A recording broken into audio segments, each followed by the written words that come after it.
নমস্কার বন্ধুরা, আবার তোমাদের জন্য একটা নতুন রেসিপি নিয়ে হাজির হয়েছি। এটা নতুন রেসিপি না, গ্রাম বাংলার অতি পুরনো রেসিপি, কিন্তু এখন আমরা শহর অঞ্চলের মানুষরা রেস্টুরেন্টে গিয়ে, মানে বাঙালি রেস্টুরেন্টে গিয়ে যখন থালি অর্ডার করি, সেই রেসিপি কিন্তু এই মধ্যে থাকে। সেটা হচ্ছে দুধকচু পাতা দিয়ে চিংড়ির রেসিপি। হ্যাঁ, দারুণ লাগে। যারা বাঙালি থালি অর্ডার করে, আমরা বাঙালিরা জানি, সেইখানে কিন্তু এই যে কোনো রেস্টুরেন্টে এই রেসিপিটা কিন্তু থাকে। আর বিশেষ করে এই বর্ষার সময় কিন্তু এই রেসিপিটা দেখা যায় ভালো মতন। চলো, সেই রেসিপি তোমাদের সাথে শেয়ার করতে চলে এসেছি। এখানে দুধকচু চিংড়ির জন্য অবশ্যই দুধকচু পাতা লাগছে। যারা আমরা শহর অঞ্চলে থাকি, বাজারওয়ালাকে বললে তারা এনে রেখে দেবে। আর দুধকচু পাতা এমনি গ্রাম অঞ্চলে তো পাওয়াই যায়। আমার এটা আমাদের পাশে এখানে আছে। আমার হাজব্যান্ডকে বলেছিলাম যে আমি চিনি না, সত্যিকারে বলতে গেলে আমি একদমই চিনি না।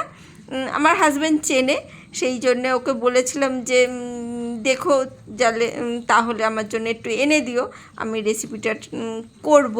আর আমার মেয়েরা যখন রেস্টুরেন্টে খেয়ে এসেছিলো, তাদের খুব ভালো লেগেছিলো। আর প্রত্যেকটা জিনিসই তারা আবদার করে মার কাছে যে মা বাড়িতে বানাবে, বাড়িতে একটু ভালো করে আরাম করে খাও।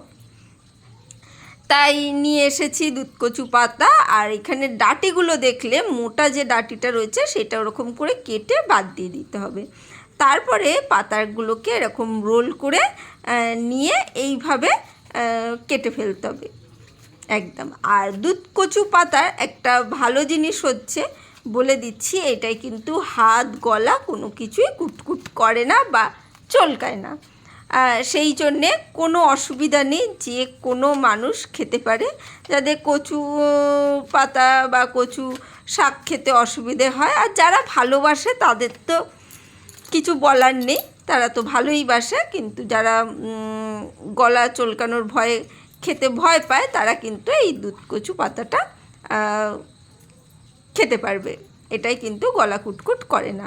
এটা ভালো করে একবার ধুয়ে নিয়েছিলাম, আর একবার তবুও একটু জলে, পরিষ্কার জলে ধুয়ে নিলাম। এরপরে আমি গ্যাসে জল বসাবো, গরম জল। এই দেখো জলটা গরম হয়ে গেছে, সেই জলের মধ্যে এই কচু পাতাগুলো আমি দিয়ে দিচ্ছি। কচু পাতাগুলো দিয়ে আমি এখানে একটু ভাপিয়ে নেবো হালকা করে, খুব বেশিক্ষণ নয়, হালকা করে একটু ভাপিয়ে জলটা ফেলে দেবো। ওই কচুতে একটা কালো কষ মতন থাকে, তো সেইটা একটু বেরিয়ে যাবে, সেই জন্যে হালকা একদম। দেখো, এই দেখো একটু নাড়াচাড়া করে একটু ফুটতে শুরু করেছে, ব্যাস গ্যাসটা বন্ধ করে দেবো। যদি তোমাদের কাছে লেবুর রস থাকে দিতে পারো, না দিলেও দুধকচু পাতায় কিছু হয় না, সেই জন্য আমি কিছু দিইনি। এমনিতেই ঠিকঠাক ছিল। আমার মেয়ে, ছোটো মেয়ে, তোমরা যারা জানো, ও কিন্তু অনেকই ছোট, সে কিন্তু খেয়েছে, ওর কিন্তু কোনো অসুবিধে হয়নি। হোটেলে তো খেয়েছিল, বাড়িতে তো সবসময় আমরা ভয় পাই না কি হবে না হবে। আর জলটা ঝরিয়ে নিয়ে এর ওপরে একটু ঠান্ডা জল সঙ্গে সঙ্গে দিয়ে দেবে, তাহলে কি হবে, এই পাতার রঙটা বেশ থাকবে, সেই জন্যে। ঠিক আছে, ওইখানে রেখে দিলাম জল ঝরানোর জন্যে। আর এখানে শিলনোড়াতে সাদা সর্ষে নিয়ে নিয়েছি, সাদা সর্ষে আর সমপরিমাণে কালো সর্ষে একসাথে বেটে নেব, একদম ভালো করে পেস্ট করে নেব। মিক্সিতেও করতে পারো, ওই একটু দানা থেকে যাবে, সেই জন্যে শিলনোড়ার মধ্যেই বেটে নিচ্ছি। আর শিলনোড়াটা এবারে শীতকালে একটু কাটানো হয়েছে শিলনোড়াটাকে, সেই জন্যে একটু ইউজ করি, আর না ইউজ করলে তো হবে না, সেই জন্যে শিলনোড়াটা একটু মাঝে সাঝে ইউজ করি। আগে করতাম না, কিন্তু এই পোস্ত, তারপরে সর্ষে টর্ষে বাটার জন্যে, অল্প জিনিস বাটার জন্যে ইউজ করে থাকি। চলো, ভালো করে মিহি করে বেটে নিলাম। আর এইখানে অনেক হোটেলে এখানে নারকোল ইউজ করে, তোমরা নারকোল কুড়ে দিতে পারো। আর নারকোল ছাড়াও কিন্তু আমার মতন এইভাবে সর্ষে বাটা দিয়েও করতে পারো। অনেকে পোস্ত দেয়, কিন্তু কচুর মধ্যে অতটা পোস্তটা ঠিক আমার মতে টেস্টটা যায় না, ভালো লাগে না। কোনো দিন করে দেখিনি, কিন্তু কচুর সাথে পোস্তর টেস্টটা সেইভাবে যায় না বলে আমি সর্ষেটাই ইউজ করেছি। আর আমার ছোটো মেয়ে নারকোল খেতে ভালোবাসে, কিন্তু নারকোল দুধটা ইউজ করলে ঠিক আছে, কিন্তু নারকোল এমনি কুড়ে দিলে ওর ঠিক মুখে পড়লে ভালো লাগে না, সেই জন্য আমি এখানে নারকোল ইউজ করিনি। নারকোল ছাড়াও কিন্তু দারুণ হয়, কিন্তু যারা দিতে চাও নারকোল দিতে পারো, নারকোল কুড়ে এর সাথে মিক্স করে দিতে পারো, তাতেও কিন্তু দারুণ স্বাদ হয়। এখানে চিংড়ি মাছগুলোকে লবণ আর হলুদ মাখিয়ে নিচ্ছি। আর সর্ষেটাকে এখানে দেখো আমি একটু ছেঁকে নিচ্ছি, হালকা করে ছেঁকে নিচ্ছি। তাতে কি হবে, সর্ষে খেলে যাদের গ্যাস অম্বল হয় তাদের সেই প্রবলেমটা হবে না। আর খেতে কিন্তু সত্যি বলছি এইভাবেও দুর্দান্ত হয়। আর ছেঁকে ব্যবহার করলে তো কোনো অসুবিধেই নেই, সেই জন্যে অবশ্যই ট্রাই করো। আর এখানে আমি ভালো করে ছাঁকনি দিয়ে ছেঁকে রেখে দিচ্ছি। আর যেসব বন্ধুরা এতক্ষণ ধরে দেখছো, মন দিয়ে দেখতে দেখতে মনে হয় ভুলে গেছো লাইকটা দিতে, লাইকটা দিয়ে দিও আর পুরোটা দেখো। আমি জানি আমার বন্ধুরা খুব ভালো পুরোটা দেখে, সেই জন্যে তাদেরকে আমি রোজ রোজ বেশি বেশি বলি না। আর রান্নাটা সর্ষের তেলে হবে, কচু ঘেঁচু জিনিসগুলো অবশ্যই সর্ষের তেলে করলে ভালো লাগে, তাই সর্ষের তেলই ইউজ করবে। সর্ষের তেল দিয়ে চিংড়ি মাছগুলোকে সুন্দর করে ভেজে নিচ্ছি, হালকা করেই নাড়াচাড়া করে নিতে হবে। আগেই বলেছি চিংড়ি মাছ সবসময় হালকা করে নাড়াচাড়া করতে হবে, না হলে রবারের মতন হয়ে যাবে। যারা নতুন রাঁধুনি তাদের তো বলে দিতে হবে, তাই বলে দিচ্ছি। আর এখানে ভেজে তুলে নিয়েছি, তারপরে আবারও কড়াইয়ের মধ্যে বেশ খানিকটা তেল দিয়ে দিয়েছি।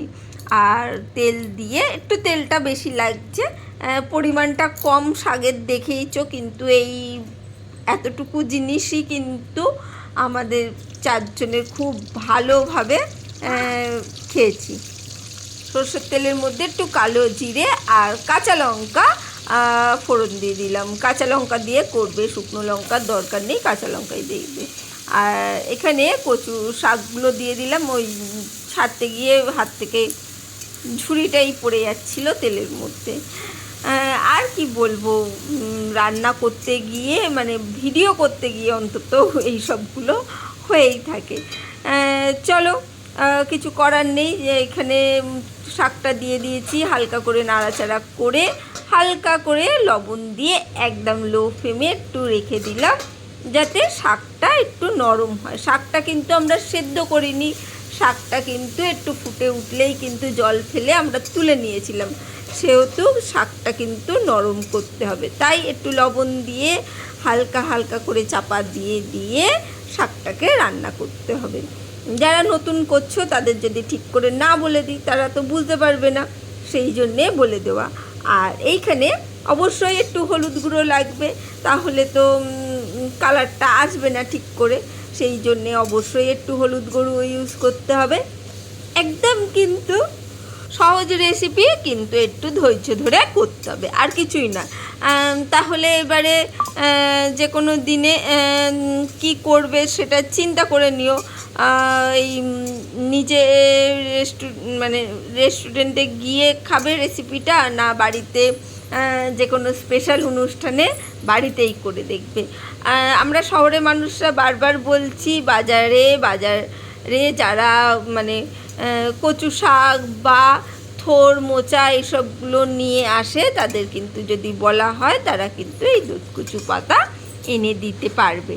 আর এখানে সর্ষের জলটা আমি দিয়ে দিয়েছি, দিয়ে এখানে চিংড়ি মাছটাও দিয়ে দিলাম, ভেজে রাখা চিংড়ি মাছটা দিয়ে দিলাম। আর চিংড়ি থেকে যে জলটা বেরিয়েছে সেটাও দিয়ে দিলাম, দিয়ে এবারে হালকা করে আবারও একটু লো ফ্লেমে চাপা দিয়ে রাখবো। লো ফ্লেমে বলছি কারণ ওই যে শাকটা সিদ্ধ হয়ে যাবে সর্ষের জলে, আর সর্ষেটাও আস্তে আস্তে কমে যাবে। দেখো জলটা কমে গেছে, একদম লো ফ্লেমে রেখে রেখে একটু রান্না করবে শাকটা, তাহলে পাতাগুলো একদম নরম হয়ে যাবে। সেই জন্যে, আর পাতাগুলো তো দেখেইছো আমি লম্বা লম্বা সেই চাউমিনের মতন কেটেছিলাম, বুঝতেই পেরেছিলে। সেই জন্যে একটু তো নরম করতে হবে, তাই একটু ধৈর্য ধরে করতে হবে। আর এটা খেলে একদম সর্ষেটা যেহেতু ছেঁকে নেওয়া হয়েছে, সেহেতু কোনো কিছুই অসুবিধা হবে না। আর যারা নতুন রাঁধুনি, যারা ঠিক করে সর্ষে পেস্তে পারো না, তাদের জন্যেও কিন্তু এইভাবে করলে তা খুব ভালো হবে। আর এখানে অবশ্যই একটু চিনি লাগবে, একটু মিষ্টি না দিলে এই সব রেসিপিগুলো ঠিক জমে না, তাই খুব সামান্য হোক। আর যারা একটু বেশি মিষ্টি খাও তারা একটু বেশিই দিও, কিন্তু খুব বেশি মিষ্টি মিষ্টি করে না, একটু ঝাল একটু মিষ্টি একটু নোনতা হবে রেসিপিটা। সেই জন্যে সেই পরিমাণটা খেয়াল করে অবশ্যই রান্না করুন।